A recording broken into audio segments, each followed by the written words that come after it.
Hello and welcome back to Lancaster again.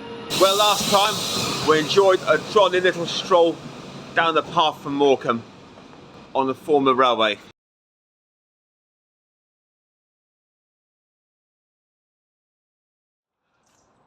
And as I've noticed how many of you enjoyed it, I began to reckon in the 4 months since then that you deserve treating again. And saying enjoyed, I can tell you now that it has become my most watched video of the sDeadLines series. So thanks for that, guys. Muchos apreciados.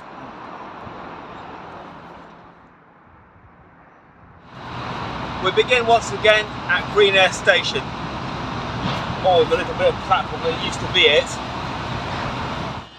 Still, I reckon this crane is enjoying the solitude that comes with it.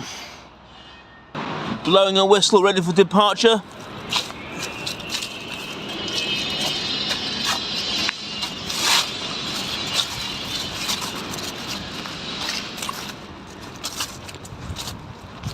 And you'll find that the bridges are already in generous supply, just meters afterwards.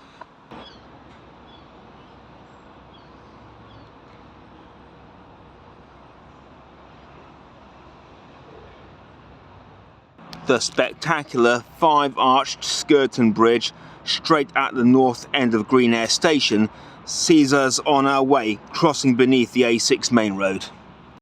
Just before we cross under it, you may notice the 2 concrete parts up above us which relate to the electrification days, that system having ended here at Lancaster and going no further.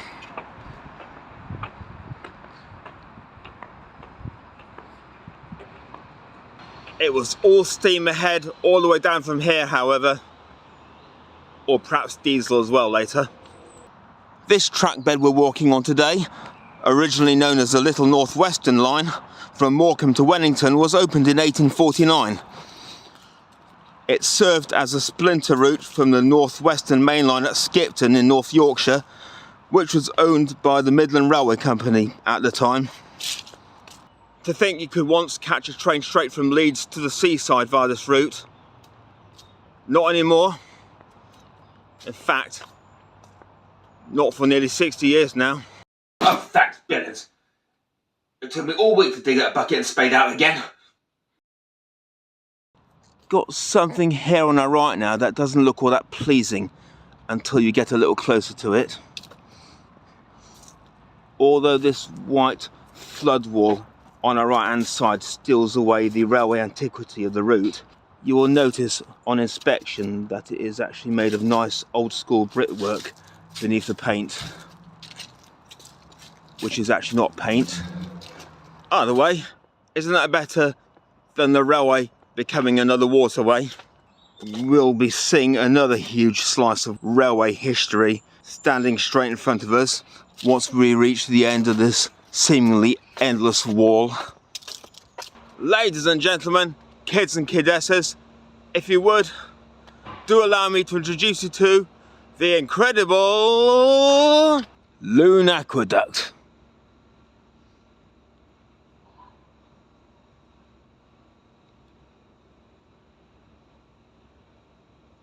Dating from the late 18th century, this Grade 1 listed leviathan of architecture behind me enjoyed the restoration as recently as 2011. As still do many barge users and bike riders of varying sorts today. An even better view from up here nowadays than down below.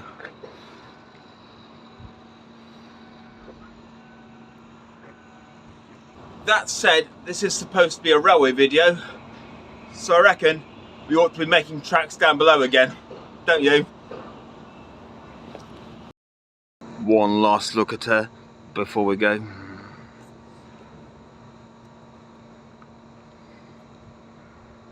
Appreciate the majesty of such magnificent architecture.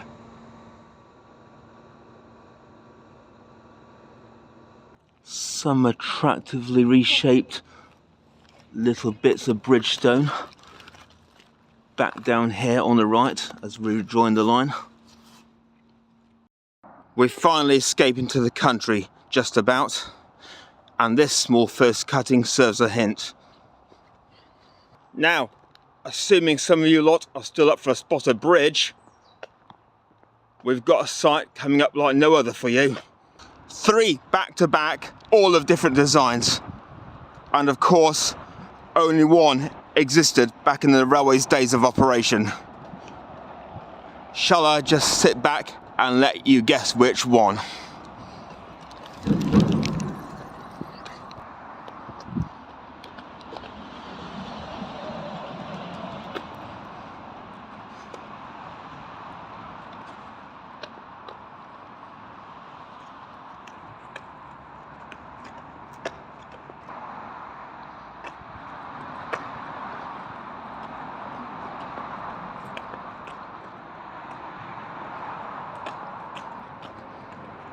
And we get back to where it looks as if it had been a railway once upon a time. About time. As we enter the next sweet green cutting, curving ahead and away into the trees. Still a lovely summery shade for this mid-September afternoon in Lancaster. Actually on about an average par with most of this year's English summer weather. And this is one of the better examples. Sweet little stream down on the right here. I sadly neglected to tell you that there are actually another couple of station sites scattered ahead of us. Just shortly beyond this next bridge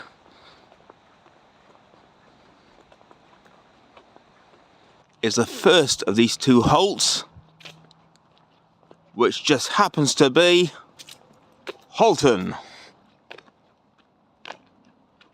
where you can quite clearly see already there's more to savour here than either at Scale Hall or Green Ayre. This lusciously renovated ticket office comes complete with its own surviving chunk of platform that is still just long enough to hold 2 carriages if trains are continued to run today.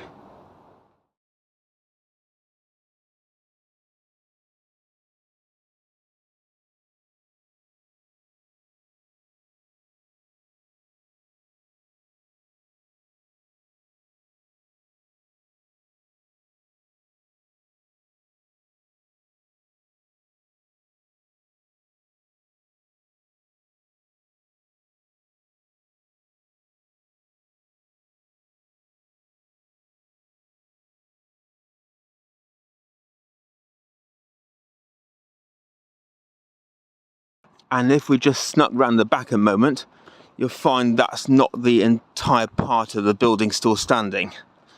Because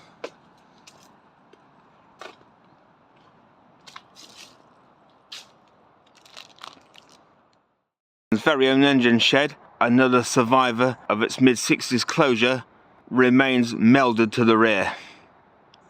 As we ramble on further behind the back here, we come across a trailer with a set of canoes stacked on top. And I think this will be a wise moment to share with you the fact that this building is now owned by the Lancaster Rowing Club. Between you and me, they must probably have an awesome time with that on their back doorstep. Well, time to hop back on board again, don't you think?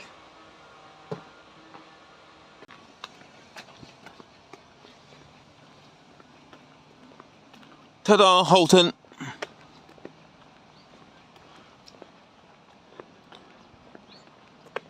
If you had been once sitting in a train looking out the window, this has been probably the most incredible sight you'd have seen since Skirton Bridge or the Aqueduct even. The way that the line here sits on this shelf just above the height of the Lune makes it hard not to have the sensation that it was engineered just for that reason. Although a few too many trees appear to have grown in our way since those decades.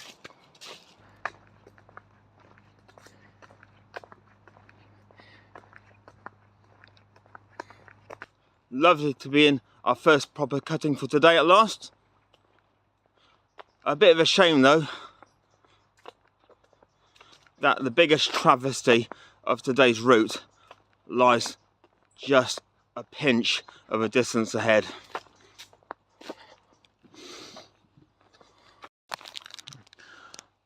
Then maybe again, this tube-like foot tunnel underneath a private road bridge might not be that bad, if only your ideal train had been a somewhat smaller size. Showing that I was in such a forgiving mood today, I decided to go right through it. Resuming normal service, we approach a set of two exquisite lattice bridges straddling the Lune as it snakes back and forth beneath our feet.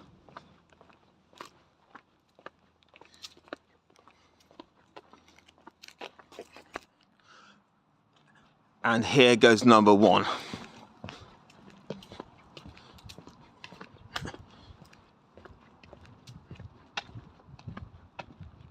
Let's have a nice look at the River Lune for a moment.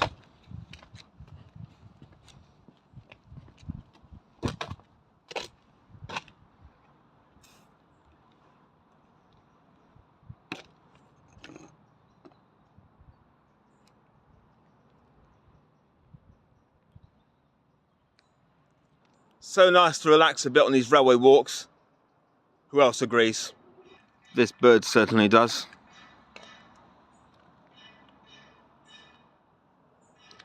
Amidst these lattice wonders stands another good old stone archway to venture beneath.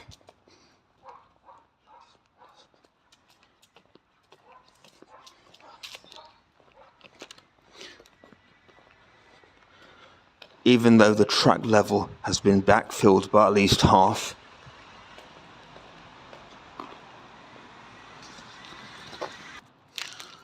We come to our second half of the set, known as Lune Bridge, where we'll catch a further breather and inhale the sight and serenity of this suave Lancashire water body.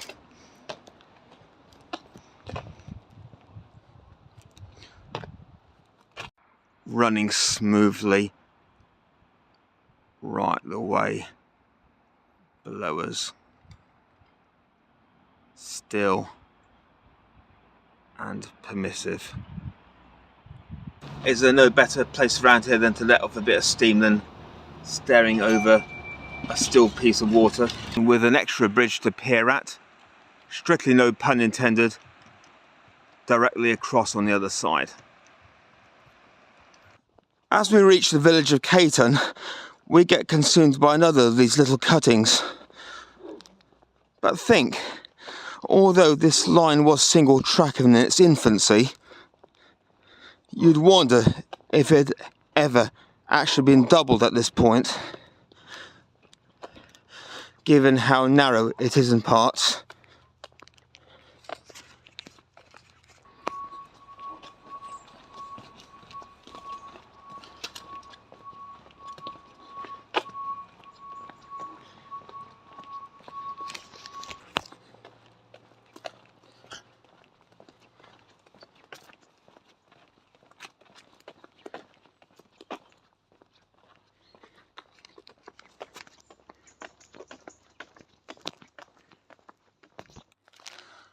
I doubt this cottage up here on our right was part of the railway, although very possibly part of the era. We'll be getting to see more of those as we get along here. Unfortunately, we're getting to see a change in the colour of the clouds above at this stage as well. This cottage, vainly trying to hide behind the vegetation on our right here, was very much indeed part of the railway and is also part of our other station for today.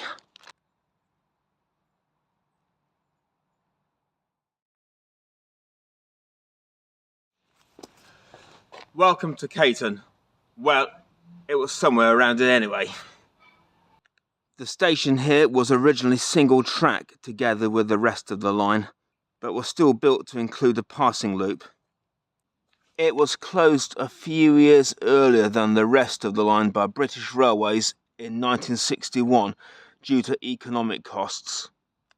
Well, neither the platforms or the ticket office here at Caton still stand, the elegant engine shed behind me still certainly does, serving today a whole new different purpose for those wishing to serve the Lord.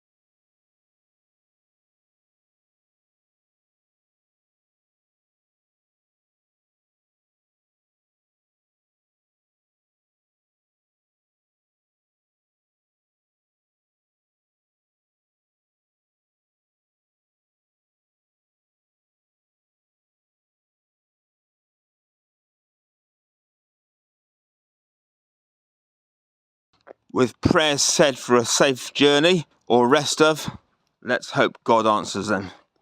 The trackbed surroundings open up surprisingly fast just after we leave Caton.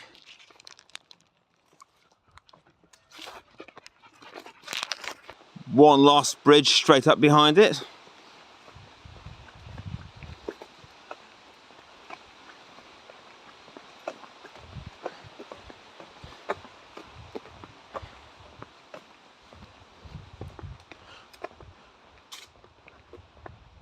And one more cutting straight behind that. And wait for it, one more building for the day over on our right. This petite stone cottage sits at the side of a former level crossing here at Holme Lane, just outside Caton. I'm just imagining the generations of past occupants of that cottage that had the arduous task of lifting gates here open and closed several dozen times per week. With the traffic of the road rather than the railway roaring past us at the moment, we have one last little trek through the woods for today.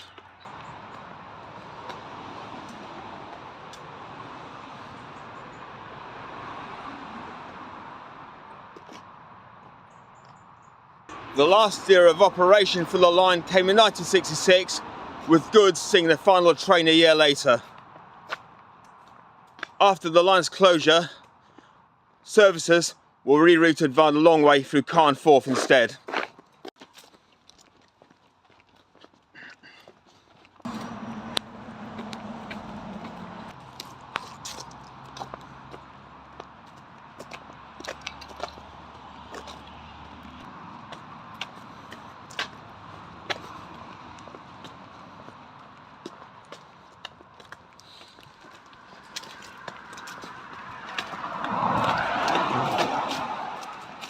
And as we suddenly reach where the path curves right onto the road here, I'm afraid this is not another level crossing. We have come to the end of the line, for today at least. The railway actually continued straight ahead, as you might probably guess, but sadly not for us today, with the next few miles being private property. So, with that wound up, it is time to be heading back to Lancaster again. Hope you all enjoyed the trip, despite the rather abrupt end to it. Don't get stuck out here alongside any remote countryside roads yourself. Subscribe, and the connection should arrive for your next service shortly. Travel safely.